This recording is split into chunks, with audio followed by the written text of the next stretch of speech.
Assalamualaikum warahmatullahi wabarakatuh. Perkenalkan, kami dari kelompok 4 akan mempresentasikan mengenai sintesis nanopartikel emas. Next.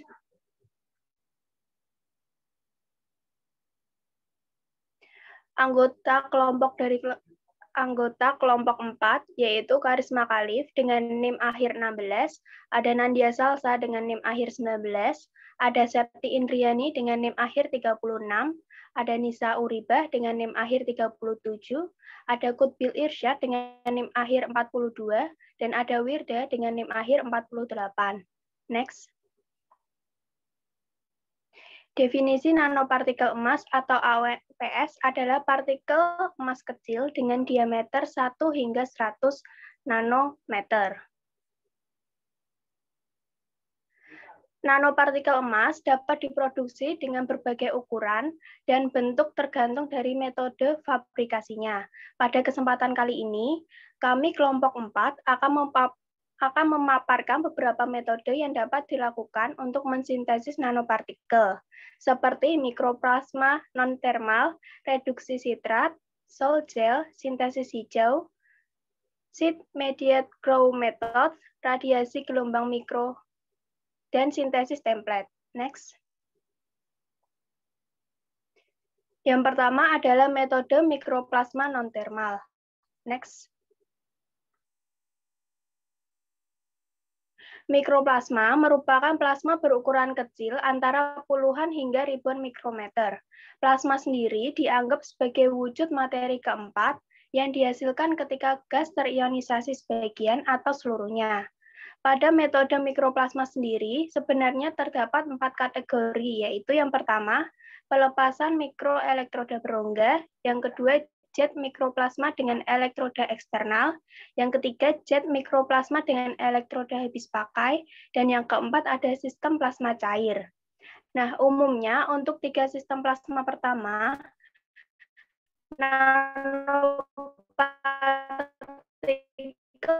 dihasilkan dalam fase nanopartikel diperoleh dalam fase cair. Pada prinsip dasarnya, mikroplasma merupakan plasma berukuran kecil antara puluhan hingga ribuan mikrometer. Dalam melakukan sintesis AUNP, membutuhkan energi tekanan yang tinggi sekitar 7 kV, hingga terbentuk suatu plasma di antara dinding kapiler dan larutan HAUCl4. Plasma non-thermal atau plasma dingin memiliki densitas energi yang rendah, dan plasma ini dapat menghasilkan spesies aktif beragam dan energi yang lebih besar dibandingkan reaktor kimia. Next.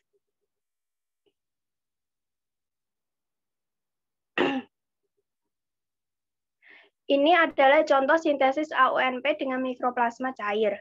Pada mikroplasma cair, tidak terjadi kontak langsung yang mana plasma terbentuk dalam fase gas di antara permukaan larutan.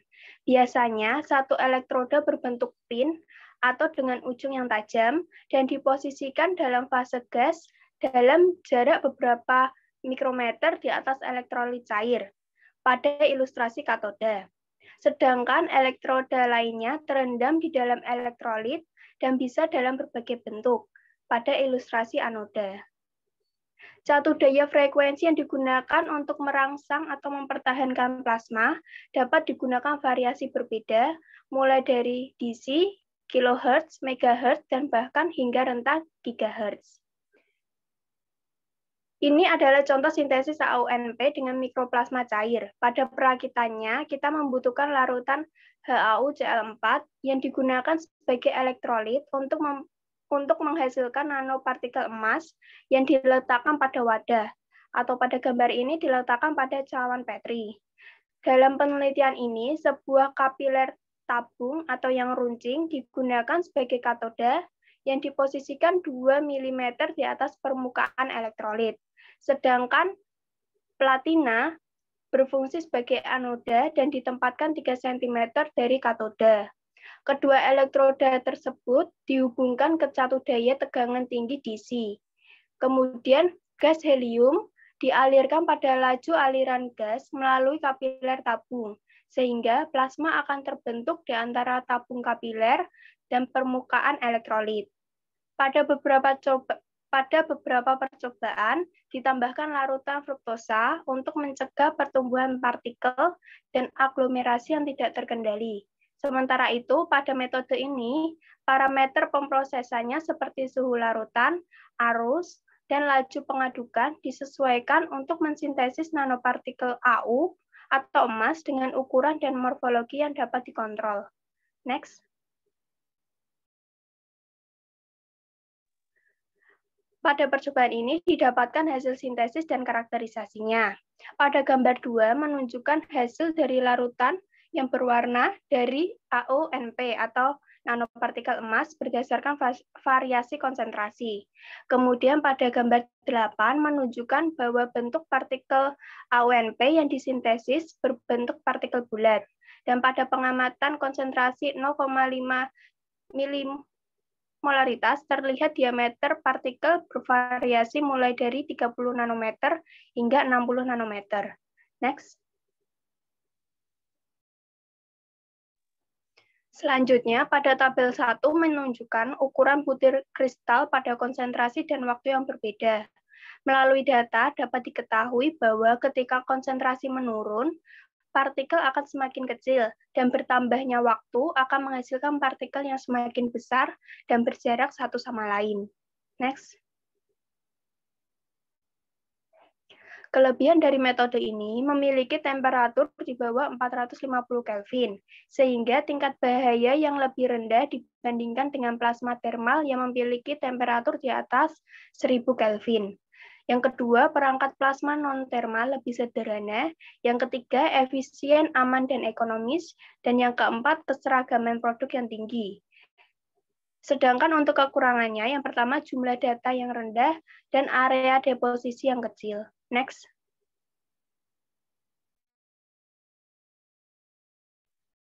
Selanjutnya adalah metode yang kedua, yaitu metode reduksi sitrat. Untuk prosedur utama dari metode prinsip dasar dari reduksi sitrat itu diantaranya sintesisnya itu konvensional dengan metode AUNPS yang paling populer untuk waktu yang lama.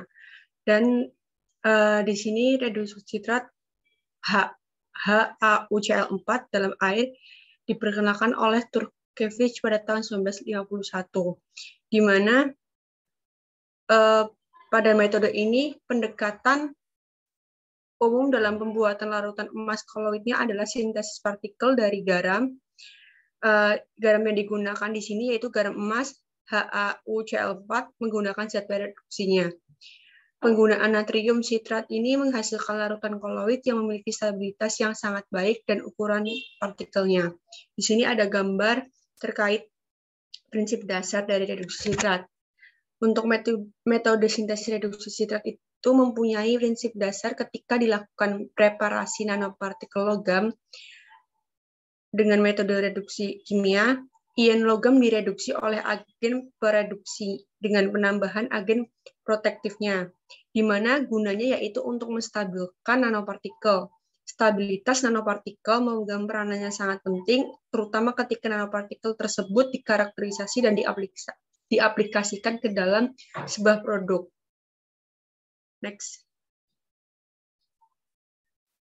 Untuk prosedur utama dari metode ini yaitu sintesis nanopartikel emas dilakukan melalui beberapa tahap, yaitu ada pembuatan larutan induk HaUCl4 dan mereduksi larutan HaUCl4 melalui proses bottom up, yaitu dengan cara mereduksi ion logamnya yang digunakan yaitu AU3+ menjadi logam yang tidak bermuatan AU0 yang ditandai dengan perubahan warna dari kuning menjadi merah anggur. Untuk langkah yang pertama atau langkah utamanya itu melibatkan sintesis AUNP adalah mereduksi AU3+ ataupun bisa digunakan AU1+ menjadi AU0 dengan menambahkan donor elektron atau agen reduksinya dalam reaksi. Lalu prekursor pilihan bagi sebagian besar peneliti biasanya menggunakan asam kloroaurat. HuCl4 dengan emas dalam tingkat oksidasi Au3+, di mana keadaan oksidasi emas meliputi Au plus 1, Au plus 3, dan yang tidak teroksidasi adalah Au0. Jadi Au0 itu kondisi akhir yang diinginkan untuk nanopartikelnya. Nah, pada gambar ini itu menunjukkan di mana sintesis reduksi sitrat dilakukan dengan membuat larutan perak nitrat. Larutan perak nitrat ditempatkan di labu ukur dan dipanaskan menggunakan hot plate hingga mendidih. Pada larut-larut tersebut ditambahkan reduktor C6H8O7 atau asam sitrat. Dengan penambahan asam sitratnya itu harus atas demi tetes menggunakan buret.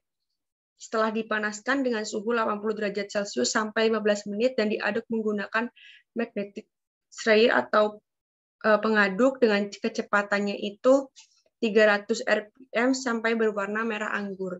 Ini hasil akhirnya di AuNPS seperti warna merah anggur. Next. Berikut hasil sintesis dan karakterisasi dengan menggunakan metode reduksi sitrat. Pada gambar ini itu menunjukkan foto warna larutan dari AuNP yang disintesis. Dalam teknik ini, ion sitrat berfungsi sebagai agen reduksi dan menghasilkan AuNP yang memiliki ukuran sekitar 22 nanometer. Pada metode ini juga, pendekatan umum dalam pembuatan larutan emas koloid adalah sintesis partikel dari garam emasnya, yaitu HaCl4.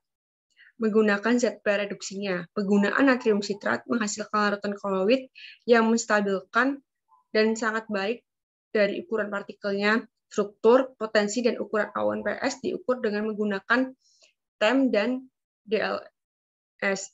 Dan untuk berdasarkan percobaan ini, AuNP yang berwarna merah tua adalah pilihan yang lebih disukai karena deteksi kolorimetrinya itu dapat ditingkatkan dengan pendekatan semi-kuantitatif menggunakan jumlah TSC dan HaCl4 yang dilaporkan yaitu sebesar 1 mili TSC dengan 0,01% HaCl4-nya. Next. Berdasarkan analisis AuNP koloid ditemukan berbentuk bola dengan beberapa partikel elips dalam sampel nanopartikel berukuran lebih besar. Ini bisa dilihat gambar strukturnya ya. Bentuknya. Untuk gambar yang di bawahnya ini merupakan analisis FTIR mengkonfirmasi bahwa permukaan AuNP koloid ditutup dengan gugus sitrat yang penting untuk stabilitas nanopartikelnya. Untuk gambar yang pertama ini, nanopartikelnya itu diketahui terdapat dalam bermacam seperti bentuk bola atau spherical, kubik, pentagonal, dan balok, di mana sifatnya itu dari nanopartikel yang paling utama, yaitu memiliki warna yang berbeda-beda, bergantung besar diameternya. Biasanya itu dengan diameter 20 nanometer. Next. Untuk kelebihan dari metode ini sendiri yaitu pertama, langkah kerja yang mudah, cepat, dan murah. Lalu metode yang paling efektif untuk menghasilkan nanopartikel perak atau emas, dan materialnya yang mudah didapatkan, serta kekurangan dari metode ini itu menggunakan karena waktunya yang lama. Selanjutnya yaitu metode Soldier.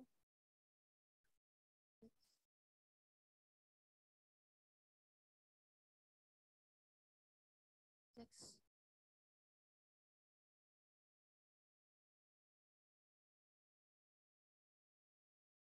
Next slide.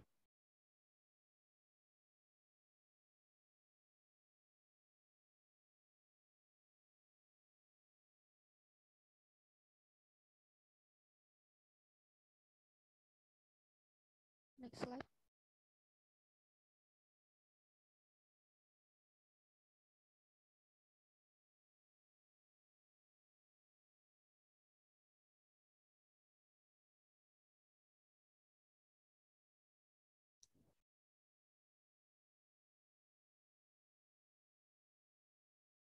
Untuk metode Soldier ini mengacu pada papers dengan berjudul Synthesis and Characterization of AU Nanoparticle TiO2 and CDO Thin Films. Nah, dalam paper ini itu menggunakan metode soil gel. Secara umum metode soil gel itu kan prekursor ditambahkan dengan pelarut alkohol. Nah, untuk mempreparasi AU nanopartikel, prekursor HAUCl4 ditetesi dengan NaBH4, dicuci dengan air dan toluena, lalu dikeringkan di bawah nitrogen, diikuti dengan redispersi dalam etanol. Untuk preparasi TiO2-nya, prekursor titanium tetraisopropoksida ditambahkan ke dalam pelarut etil alkohol dan disimpan. Lalu ditambahkan asam asetat glasial dan trietilamina, kemudian diaduk. Nah, untuk AU nanopartikel yang didoping TiO2, AUNP ditambahkan ke dalam larutan TiO2 murni dan diendapkan. Lalu, next slide.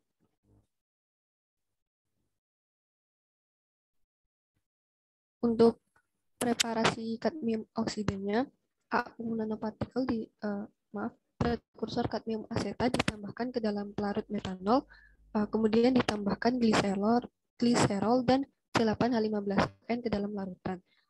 Sama seperti AU nanopartikel yang ditoping TiO2, untuk AU nanopartikel yang ditoping CDO, ini dilakukan dengan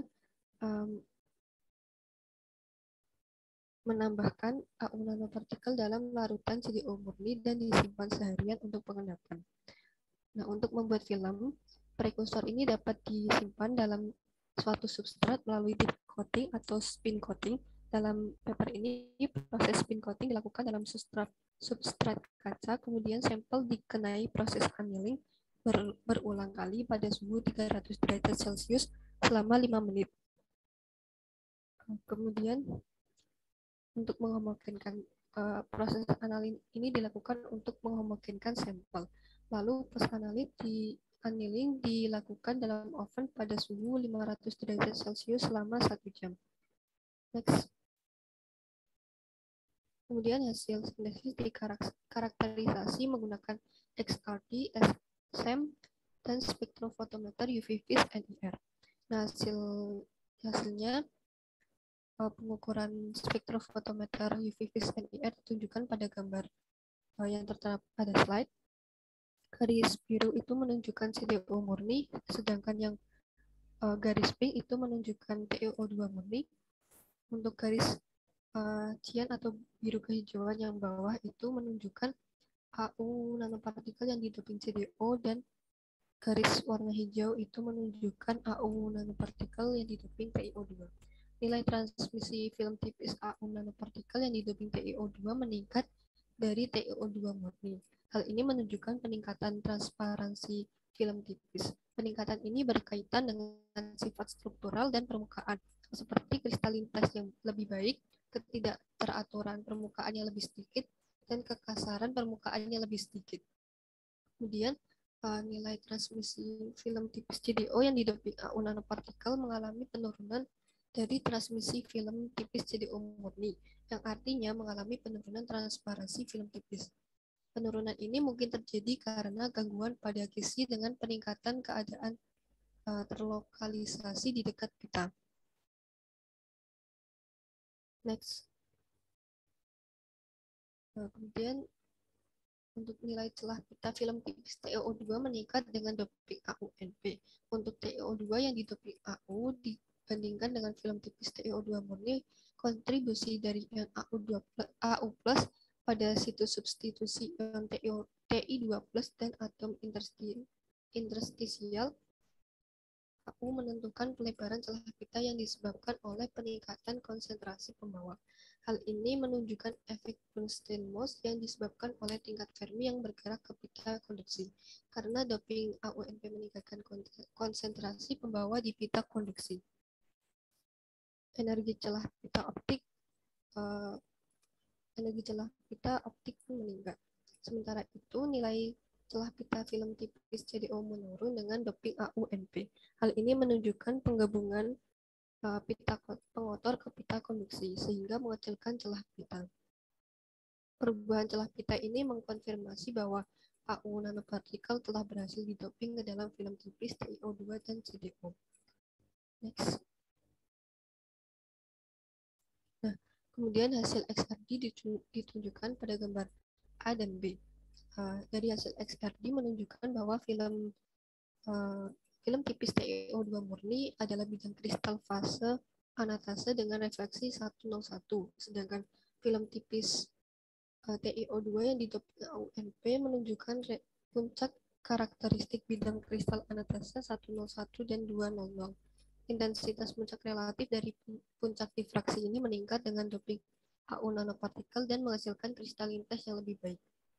Nah, gambar yang B terdapat beberapa puncak yang mengungkapkan bahwa film tipis CDO murni dan AuNP yang didoping menunjukkan puncak struktur tipe kubik. Puncak difraksi yang diperoleh memperkuat sifat polikristalin dari film tipis CDO, sedangkan intensitasnya menunjukkan orientasi kristal yang lebih terdistribusi secara acak. Next. Kemudian hasil dari karakterisasi dengan SEM ditunjukkan pada gambar A, B, C, dan D. Untuk yang A itu hasil untuk film tipis TiO2 murni. Sedangkan yang B itu AU nanopartikel yang didoping film tipis TiO2. Dan yang C itu CDO murni, dan yang D AU nanopartikel yang didoping dengan CDO. Ukuran butir film tipis TiO2 dan film tipis CDO meningkat dengan doping AU nanopartikel sehingga menghasilkan morfologi permukaan yang lebih homogen. Hal ini teramati dari hole dan pit pada permukaan yang menghilang dengan meningkatnya konsentrasi AU nanopartikel di permukaan. Peningkatan yang signifikan dari sifat permukaan ini berkaitan dengan distribusi kristalit kecil dan besar yang terletak di atas sebelumnya. Kristal yang lebih kecil memiliki karakteristik densitas cacat yang tinggi. Nah, dalam paper tersebut, doping AU nanopartikel mengarah ke kristalit besar dengan kepadatan cacat yang jauh berkurang. Selain itu, ukuran butir menjadi lebih besar menunjukkan hasil dari analisis XRD dan struktur berpori, terutama pada film tipis CDO, diperoleh dengan meningkatnya konsentrasi doping. Next.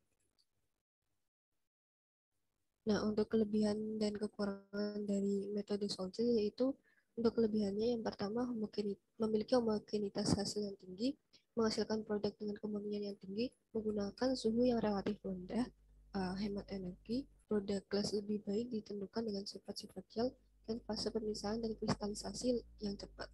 Sedangkan kekurangannya yaitu precursor yang digunakan ini relatif mahal. Karena prosesnya juga memakan waktu yang cukup lama dan menghasilkan produk sampingan hidroksil dan karbon. Next. Kemudian selanjutnya adalah sintesis hijau. Next.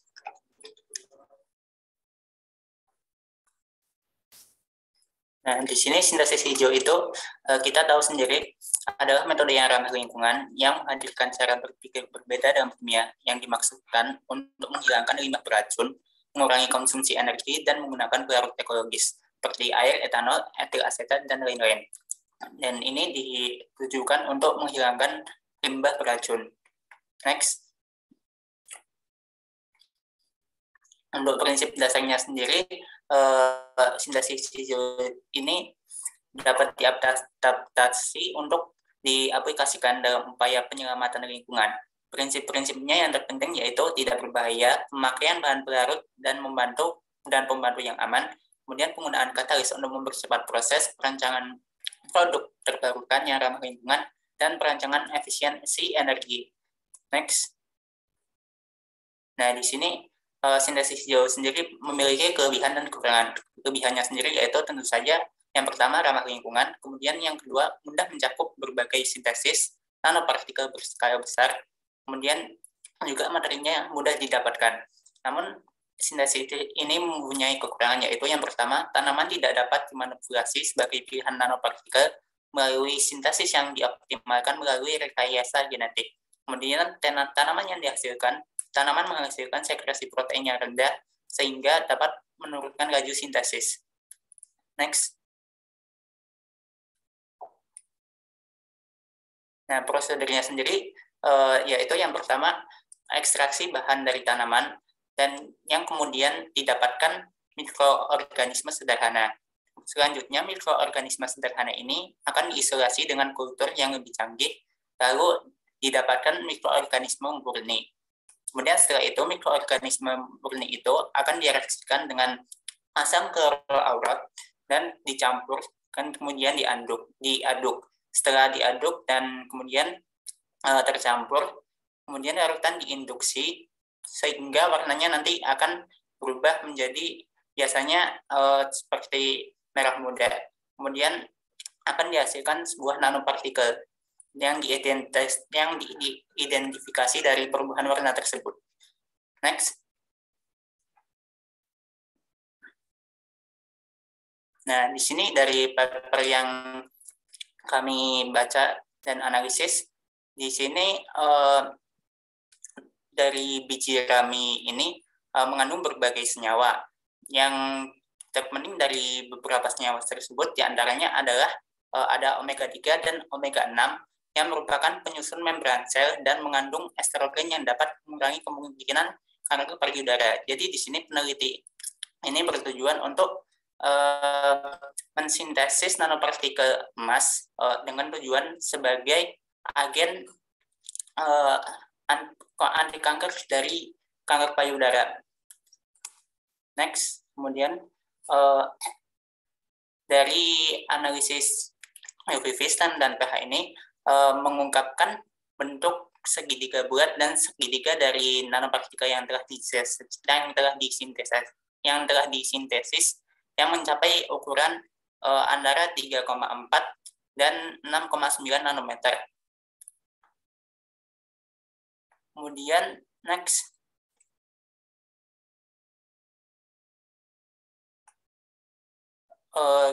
di sini juga ada analisis XPS yang di situ yang mengonfirmasi keberadaan bahan bioaktif pada nanopartikel. Kemudian dari tabel di sini dengan uji aktivitas dengan sel kanker, nanopartikel yang disintesis menunjukkan aktivitas penghambatan yang signifikan terhadap adenokarsinoma payudara, karsinoma hepatoselular, diikuti garis sel karsinoma usus besar. Jadi nanopartikel yang telah disintesis ini dapat melewati dinding sel kanker secara efisien karena ukurannya yang kecil dengan bantuan ekstrak biji rami yang mengandung komponen bioaktif alami seperti asam amino dan senyawa fenolik yang mengelilingi dari nanopartikel emas tadi. Dengan demikian, gabungan antara nanopartikel dengan biji rami tadi tidak dapat diserang kembali oleh sel kanker, dan terlebih lagi nanopartikel emas ini tidak menunjukkan toksisitas yang signifikan. Next.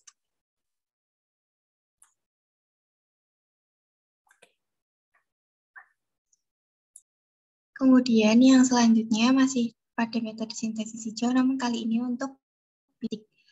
Kombinasi oksida grafen dengan nanopartikel emas menawarkan sifat optik yang ditingkatkan dengan resonansi plasmon permukaan yang kuat, biokompatibilitas yang baik, stabilitas yang ditingkatkan, dan deteksi ultrasensitif. Penelitian ini bertujuan untuk mensintesis nanopartikel emas grafen oxide yang ramah lingkungan untuk mendeteksi biomarker ferritin, yang sangat penting untuk mendiagnosis anemia serta kondisi COVID yang parah. Nanopartikel emas grafen mendapatkan signifikasi sebagai substrat peningkatan penginderaan plasmonik karena interaksi plasmon eksiton yang ditingkatkan dengan menggabungkan kapasitas adsorpsi yang tinggi dari grafen dan properti resonansi plasmon permukaan lokal dari nanopartikel emas. Prosedur yang dilakukan yaitu yang pertama ada sintesis grafen oxide dari grafit pensil. Langkah yang dilakukan yaitu grafen oksida disintesis dengan metode Hammer, kemudian didapatkan larutan koloid berwarna coklat, kemudian disentrifugasi dengan kecepatan 300 rpm selama 15 menit, diikuti dengan pencucian berulang dan disaring untuk mendapatkan grafena oksida.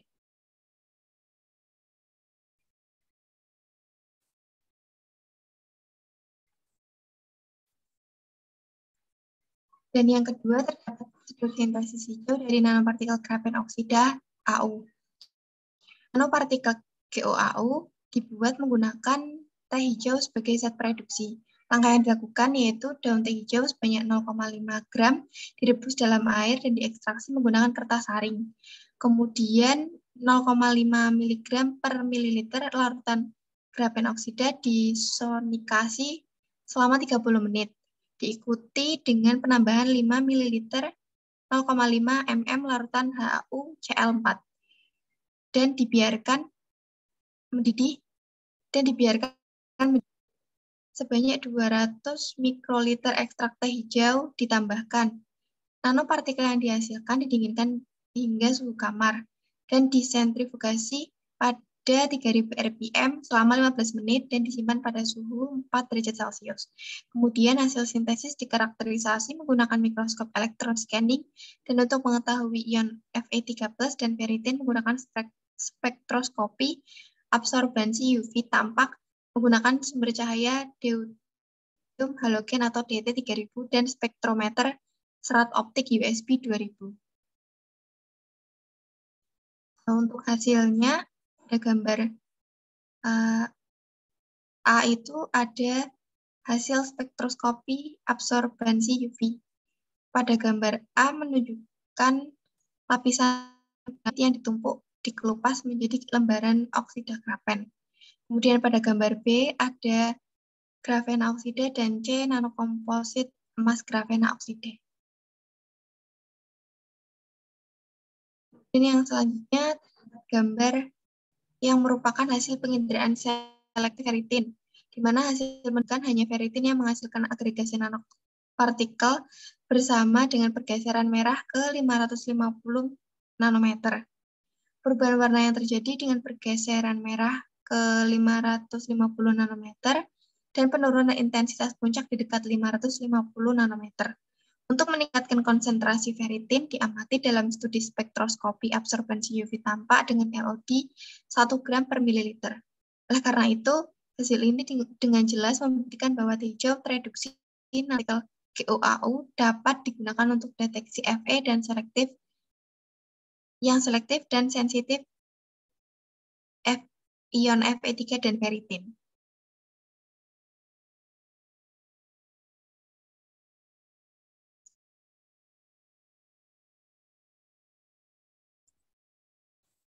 Selanjutnya, metode speed mediated growth atau biasa disebut dengan SMGM. Next.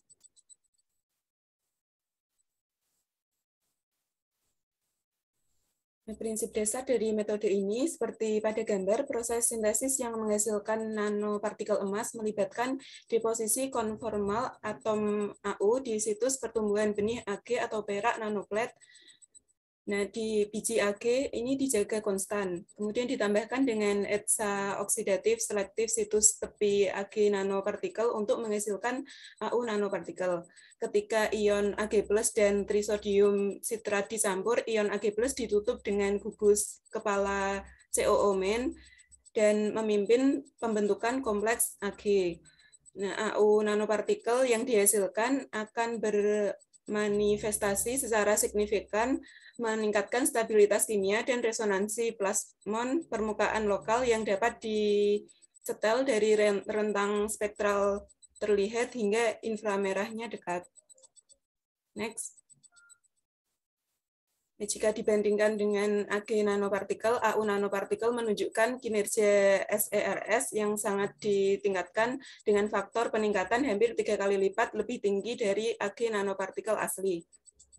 AU nanopartikel menunjukkan sensitivitas tinggi untuk mendekati molekul seperti kristal violet, konsentrasi rendah, dan reproduktivitas yang sangat baik dengan fluktuasi intensitas SERS kurang dari 12,5%. Next. Nah, untuk prosedur utama dari metode sintesis ini, pada tahap preparasinya terdiri dari 2 tahap, yaitu proses pembenihan dan proses pertumbuhan nanopartikel. Reaksi yang terjadi pada pertumbuhan diilustrasikan pada gambar, yaitu ketika ion AU3+ dan surfaktan CTAB dicampur, larutan campuran berubah menjadi orange. Kemudian larutan menjadi tidak berwarna ketika ditambah asam askorbat atau disingkat AA. Hal ini menunjukkan AU3+ berhasil diubah menjadi AU. Ketika larutan perak Ag nano ditambahkan, pertumbuhan perlahan berubah dari tidak berwarna menjadi merah muda yang menunjukkan nanopartikel emas terbentuk. Perak nano bertindak sebagai katalis dalam reduksi AU3+ menjadi AU oleh asam askorbat, kemudian permukaannya berperan sebagai growth process atau pertumbuhan awal. Nah, ketebalan kulit AU terjadi dengan reduksi paralel atom AU3+ ke partikel AU menggunakan asam askorbat dari reduksi terjadi pada ion AU3+ yang didominasi oleh asam askorbat ini, maka akan mendominasi pertukaran reaksi galvanik AU dan AU3+. Next. Nah, di sini diambil dari paper jurnal Sun et al. Dengan judul pada layar. Maksudnya di sini adalah Sun et al. Melakukan percobaan fase sintesis atau sintesis mudah dari nanopartikel AU dengan berbagai bentuk dalam sistem pati hidrokuinon yang larut dan aktivitas sersnya. Di mana sistem pati hidrokuinon yang larut dibangun dengan mencampurkan larutan kanji larut dan 1 mili larutan hidrokuinon. Next. Sun et al. Melakukan sintesis nanopartikel AU yang dikontrol dengan menyesuaikan laju injeksi atau komposisi larutan prekursor dalam sistem hidrokuinon pati yang larut melalui metode seed-mediated growth. Jadi di sini larutan prekursor AU digunakan sebagai larutan yang nantinya disuntikkan dengan larutan hidrokuinon dalam sintesis nanopartikel AU pada tingkatan yang berbeda. Nah, berdasarkan penyerapan UV visible, diperoleh spektrum dari sampel yang disintesis pada laju injeksi prekursor yang berbeda. Puncak paling kuat ketika serapan sampel terletak pada kisaran 600 sampai 655 nanometer. Dari puncak-puncak yang ada ini menunjukkan pergeseran merah yang signifikan terhadap nanopartikel AU, yaitu pada panjang gelombang 525 nanometer. Pembentukan AU nanopartikel ditandai oleh perubahan warna dari merah anggur menjadi biru. Untuk morfologi AU nanopartikel disintesis dalam kondisi laju injeksi prekursor yang berbeda. Nah, berdasarkan sistem hidrokuinon pati yang larut, AU nanopartikel seperti kelompok yang muncul pada tahap pertumbuhan awal dan terbentuk AU nanopartikel karena kondensasi nanopartikel terlihat seperti kelopak. Nah, semakin meningkatnya fraksi mol AU13, maka AU nanopartikel tumbuh berukuran jelas. Ukuran AU nanopartikel menunjukkan morfologi variasi yang berbeda dari 96 sampai 112 nanometer di proses pertumbuhan. Nah, pada analisis XRD dari katalis mengidentifikasi struktur kristal dan komposisi sampel. Nanopartikel AU yang dihasilkan menunjukkan struktur polikristalin FCC, kemurnian tinggi, dan stabilitas superior dalam 30 hari. Bidang kisi FCC AU menyiratkan generasi AU murni. Nah, selanjutnya pada HR-TEM menunjukkan puncak difraksi kuat dan sempit. Konformasi lebih lanjut antara kristalinitas AU pada puncak difraksi 38,55 derajat, 44,37 derajat, 64,75 derajat, 77,63 derajat, dan 82,05 derajat di indeks ke 111, 111, 200, 220, 311, dan 222 bidang kisi FCC AU di sini juga menyiratkan generasi AU murni. Next. Nah, ditemukan juga bahwa substrat memiliki aktivitas yang tinggi dan luar biasa dengan medan elektromagnetik yang sangat kuat di bagian tip dan celah AU. Pada penyesuaian laju injeksi atau komposisi larutan prekursor dihasilkan kemurnian tinggi dan stabilitas superior dalam 30 hari. Pada SERS ditunjukkan aktivitas tinggi substrat yang berarti sangat baik dan menunjukkan potensi aplikasinya yang besar. Selain itu, metode ini juga dapat digunakan untuk melihat pengaruh waktu pertumbuhan dalam menghasilkan variasi ukuran nanopartikel emas. Next.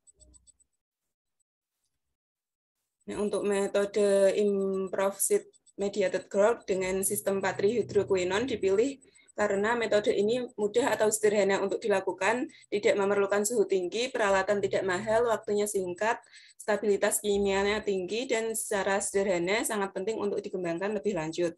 Namun metode ini juga memiliki kekurangan, yaitu metode mudah untuk dimanipulasi dan sintesisnya melibatkan benih unsur lain, di sini unsur Ag dengan jumlah tertentu. Next.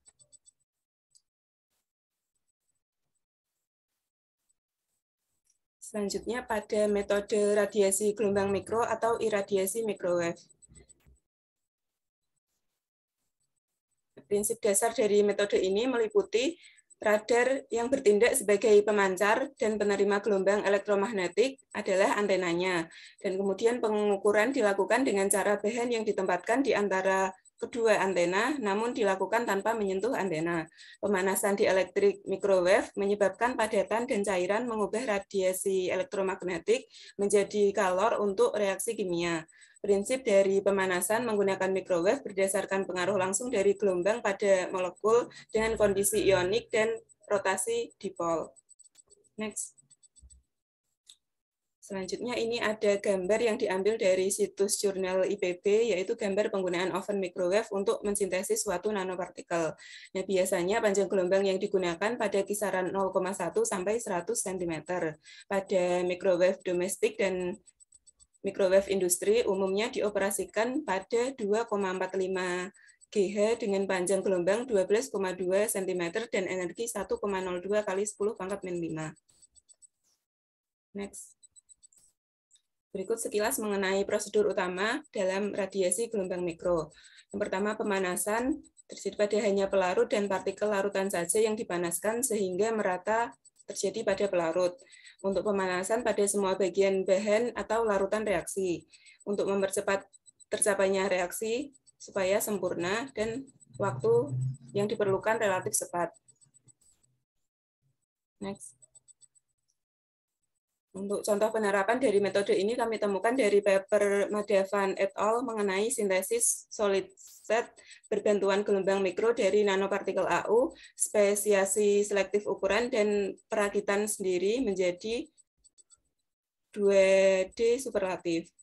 Di sini Madhavan et al. Melaporkan sintesis nanopartikel AU dalam keadaan padat dengan berbagai ukuran dan bentuk, mulai dari nanopartikel kecil 3 nanometer hingga polihedra yang lebih besar sekitar 200 nanometer menggunakan reaksi berbantuan gelombang mikro dan bebas pelarut.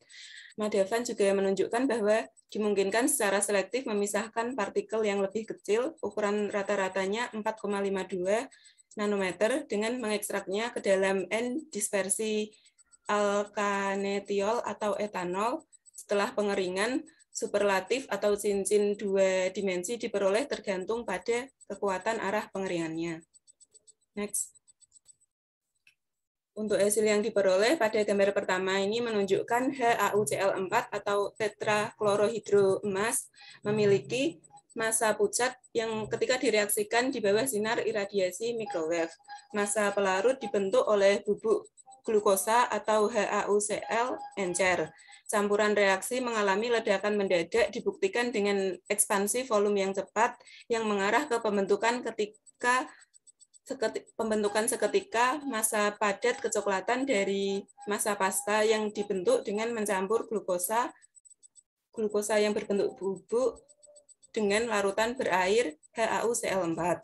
Yang berdasarkan spektrum UV vis dari dispersi koloid berair dari nanopartikel AU memperlihatkan lapisan tipis pada antarmuka etanol 1 dekanetiol. Pemisahan fase ini segera diamati mengarah pada pembentukan 3 wilayah yang berbeda.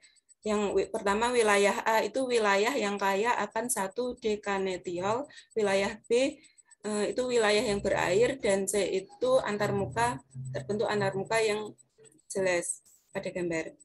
Nah, untuk melalui gambar SEM, dari massa padat yang diolah dengan microwave terdispersi dalam sejumlah kecil air. Next. Hasil selanjutnya terlihat pada gambar di mana tampak struktur cincin. Struktur ini dapat terbentuk sebagai akibat dari gerakan radial dari nanopartikel selama pengeringan yang diinduksi self-organization menyerupai efek Marangoni. Pada gambar TEM menunjukkan gumpalan nanopartikel AU yang lebih besar meninggalkan nanopartikel AU yang lebih kecil yang secara selektif ditarik ke wilayah kaya 1 dekanetiol. Untuk TEM beresolusi tinggi dengan pembesaran lebih tinggi menghasilkan pola difraksi elektron dan histogram yang menunjukkan ukuran rata-rata partikel dalam superlatif nanopartikel AU. Nah, pada gambar A itu adalah hasil mikroskop elektron transmisi nanopartikel AU pada pembesaran yang lebih tinggi. Untuk gambar B, di sini teramati bahwa massa padat menunjukkan pola difraksi elektron, di mana massa padat yang diperluas ketika terdispersi dalam air mengundang partikel nano yang lebih kecil mulai 3 nanometer hingga partikel lebih besar sekitar 200 nanometer. Nah, pada gambar histogram ini menunjukkan ukuran rata-rata nanopartikel AU pada nanopartikel ini sangat kecil dengan ukuran partikel rata-rata 4,5175 nanometer yang dapat selektif dispesiasi dari yang lebih besar menjadi dispersi etanol 1 dekanetiol yang diubah menjadi superlatif 2 dimensi dan dikemas rapat secara heksagonal pada dirinya dan diinduksi pengeringan perakitan. Atau dapat ditarik kesimpulan juga bahwa pemisahan partikel dimungkinkan untuk menjadikan lebih kecil dalam pengujian ini 4,52 nanometer dengan mengekstrak dalam N-dispersi alkanetiol atau etanol sehingga diperoleh cincin 2 dimensi pada saat dilakukan pengeringan. Next. Untuk metode sintesis gelombang mikro dipilih karena Madhavan dan et al. Merupakan metode sederhana untuk sintesis selektif ukuran nanopartikel logam yang sangat kecil dan organisasi supramolekulnya menjadi arsitektur lebih besar dengan atribut skala nano yang penting dipelajari. Dapat ditarik kesimpulan di antara keuntungan sintesis dari metode radiasi gelombang mikro. Yang pertama, hasil yang didapatkan lebih baik dengan waktu yang relatif cepat karena melalui reaksi cepat metode gelombang mikro dengan berbagai ukuran dan bentuk, dapat juga mencegah aglomerasi pembentukan partikel, nukleasi, dan pembentukan AU nanopartikel terjadi dalam keadaan padat sehingga mudah diamati. Selain itu, pemanasan yang dilakukan melalui dielektrik lokal, hal ini membuat semua daerah akan dipanaskan secara bersamaan.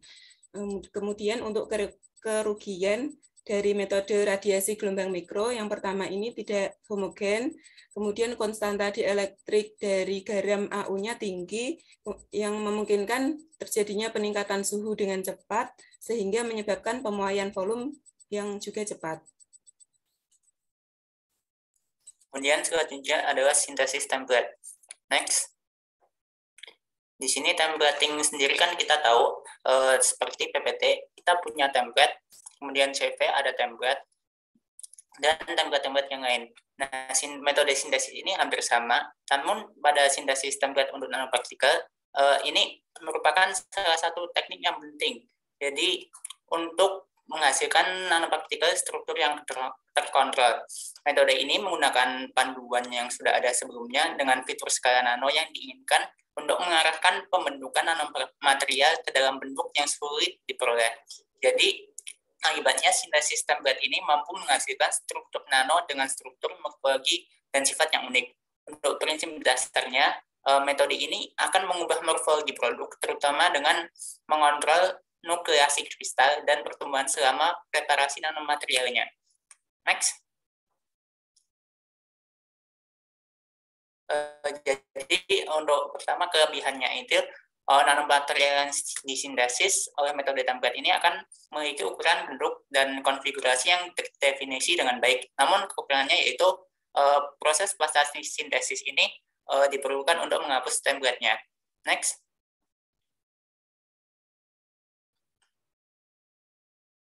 Untuk prosedur utamanya sendiri, sintesis template ini sebenarnya kita hanya menggunakan template, kemudian bereaksikan secara kimia, bisa juga dengan dikombinasikan dengan metode-metode lain. Kemudian yang terakhir adalah penghapusan template. Nah, di sini prosedur pertama itu peneliti dari paper yang kami analisis menggunakan template Trendelenburg di sebelah kiri ini, kemudian yang didispersikan template tersebut ke dalam air, kemudian ditambahkan dengan HAUCl4 secara perlahan dan diaduk selama 1 jam. Setelah itu, ion logam yang terenkapsulasi pada nanomaterial kemudian diisolasi untuk menghilangkan kelebihan ion dari AO13. Kemudian nanomaterial didispersikan kembali ke dalam air dan diaduk dalam kondisi sedingin es. Untuk dispersi dinginnya, di sini digunakan NaBH4 yang ditambahkan dan perlahan diaduk selama 1 jam. Jadi akhirnya ini nanomaterial akan dipisahkan menggunakan magnet eksternal, dicuci 3 kali dengan air dan aseton, lalu kemudian dikeringkan. Next. Untuk hasilnya sendiri dari HRTM-nya itu, peneliti di sini mengkonfirmasi bentuk nanomaterial dengan ukuran diameter 1 sampai 2 nanometer. Kemudian dari XRD, ISM, XPS, dan Korea ini, spektrum dispersi energi membuktikan kehadiran kualitatif nanopartikel AO dan elemen lainnya. Kemudian dari analisis difraksi sinar X mengkonfirmasi bidang gizi dari nanomaterial FCC dari nanomaterial AO tadi. Kemudian di sini peneliti juga menguji perilaku magnetit menggunakan studi vibrating sample magnetometri. Kemudian peneliti di sini juga menguji katalisis dari AO nanopartikel ini untuk oksidasi bensil alkohol, dan hasilnya ini nanopartikel AO ini telah terbukti sebagai katalis yang lebih unggul dibandingkan katalis lainnya dalam hal kuantitas katalis, waktu, isolasi, dan hasilnya. Next.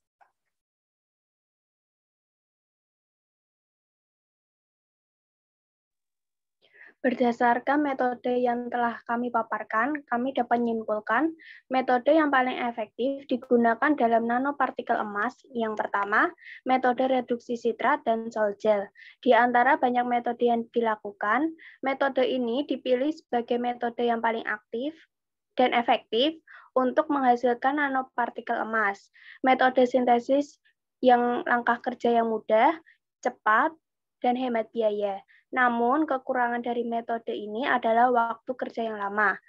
Lalu kesimpulan yang kedua, kita pilih metode mikroplasma dan template. Di antara banyak metode yang dilakukan, metode ini dipilih sebagai metode yang dapat menghasilkan nanopartikel emas dengan ukuran yang diinginkan. Next.